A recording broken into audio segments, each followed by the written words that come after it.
সবাইকে সুপ্রভাত। অর্চনার প্রতিদিনকে আপনাদেরকে স্বাগত জানাই। সকাল সকাল রাস্তা পরিষ্কার করে জল ঢেলে শুরু করছি। এবার স্নান করে আপনাদেরকে আজকে আমার বাগানে নিয়ে যাব। চলে এসেছি বাগানে।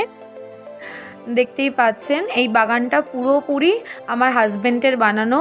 ওনার বাগান বাড়ি বা বাগানের গাছপালা খুব ভালো লাগে। এই পুরো বাগানের যত্ন, জল দেওয়া, সার দেওয়া, সর্বোচ্চ কিছু উনিই করেন, সর্বস্ব কিছু দেখেন উনি। দেখতেই পাচ্ছেন। আর আমি রোজ সকালবেলা এসে আমার ঠাকুরের জন্য এখান থেকে ফুল তুলে নিয়ে যাই, এখানেরও জন্য নিয়ে যাই, আবার ও বাড়ির জন্যও নিয়ে যাই। আর এটা তো আজকে একটু দেরি হয়ে গেছে আমার ব্লগ দিতে। এটা শুক্রবারের ব্লগ। আজকে তো এমনিতেই আমাদের সন্তোষীমা পুজো হয়, আমাদের মন্দির আছে ওপরে, তো সেখানের জন্য আজকে ফুল তুলে নিয়ে যাব। অনেক রকমের জবা হয়, এগুলো দেখতে পাচ্ছেন আপনার। অনেক রকমের গাঁদা আছে, আরও ফুল গাছ আছে, কলা গাছ আছে, এগুলো সব সিঙ্গাপুরি কলা।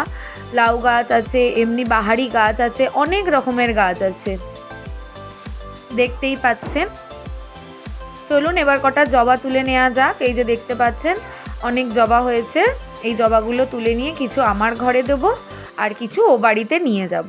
তো চলুন জবাগুলো তুলে নেওয়া যাক।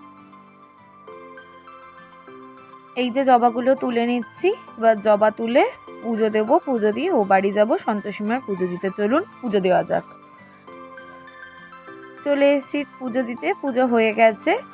সেই ফুলগুলো যেগুলো তুলে নিয়ে আসলাম, এবার পুজোটা দিয়ে ও বাড়ি যাবো। পুজো দেওয়া হয়ে গেছে, কিছুক্ষণ দরজাটা বন্ধ করে রাখবো, তারপরে প্রসাদ নামিয়ে ও বাড়ি যাবো।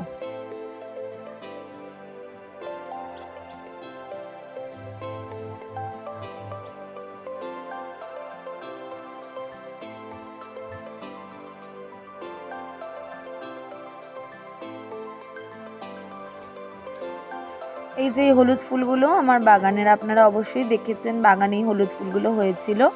আজকে এই হলুদ ফুলগুলো তুলে নিয়ে এসেছি। এই যে হলুদ ফুলগুলো তুলে নিয়ে এসেছি বাগান দিয়ে।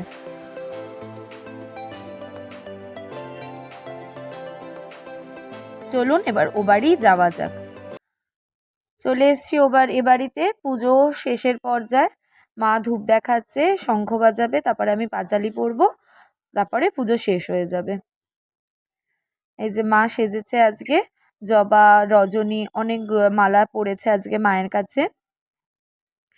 এই মা হচ্ছেন আমাদের প্রতিষ্ঠা মা। প্রত্যেক বছর নভেম্বর মাসে আমাদের বিশাল বড় করে মায়ের প্রতিষ্ঠা দিবস পালন করা হয়। অনেক ভক্তদের প্রসাদ পাওয়ানো হয়। এই যে মায়ের প্রসাদ, ছোলা আর গুড়, নারকোল।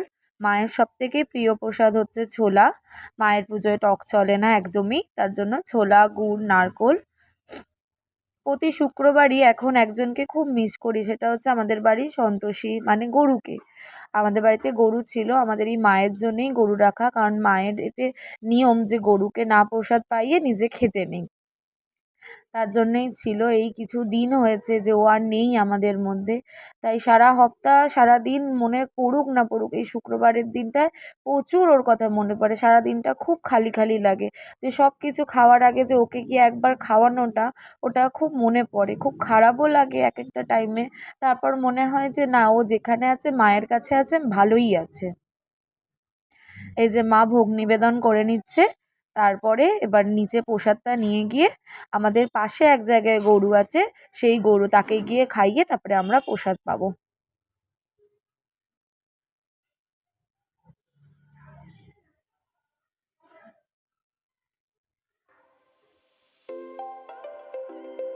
এই যে পুজো হয়ে গেছে, নিচে নামবো এবার। তার আগে একটু ছাদের মধ্যে কিছুক্ষণ দাঁড়াবো। আশেপাশের অনেক ছোটোখাটো মন্দির আছে, বেদি আছে, সবাইকে এখান থেকেই প্রণাম করে তারপরে নিচে যাব।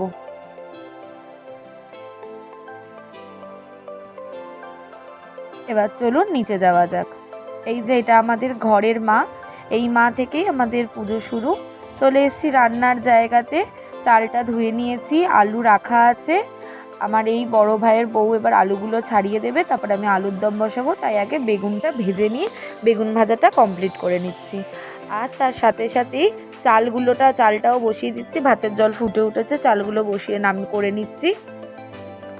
চাল করতে করতে ওইদিকে আলু ছাড়ানো হয়ে গেলেই পাশে তেল বসিয়ে রেখেছি, আলুর দমটাও বসিয়ে দেবো।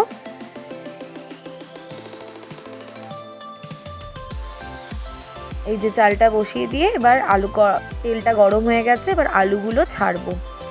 নতুন আলু, একদম ডুবু ডুবু নতুন আলু, নতুন এসছে।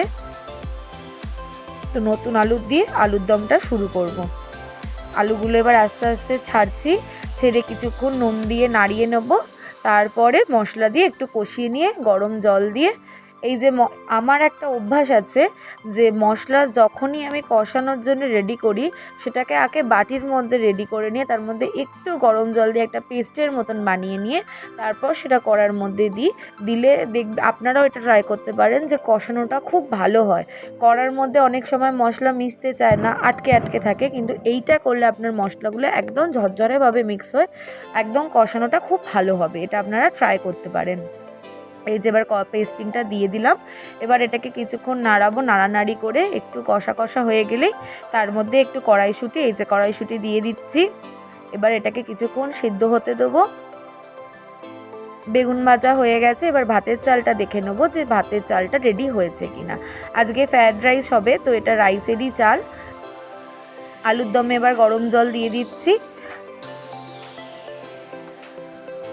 গরম জলটা দিয়ে কিছুক্ষণ আরেকটুকুনি 1 ফুট দিয়ে সেটাকে নামিয়ে নেবো, আর একটু ধনেপাতা দেবো তার উপরে।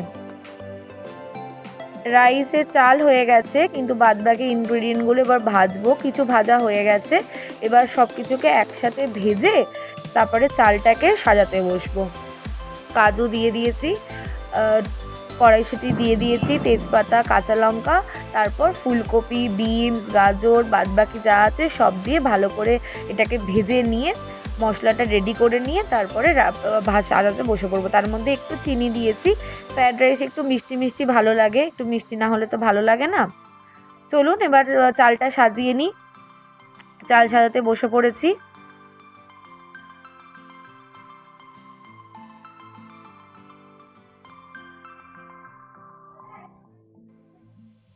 লেয়ার করে করে একটু চালটা সাজালে না খুব ভালো লাগে, আর টেস্টটাও খুব ভালো আসে। তাহলে একদম ওপর থেকে নিচে অবধি প্রত্যেক জায়গাতেই যে মেটেরিয়ালগুলো আমরা দিচ্ছি সেগুলো খুব ভালো করে ছড়িয়ে থাকে সবজিগুলো।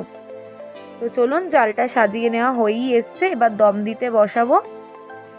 একটা ফুট দিয়ে নামিয়ে নিয়ে ব্যাস ফ্রায়েড রাইস রেডি। এই যে ফ্রায়েড রাইস রেডি হয়ে গেছে।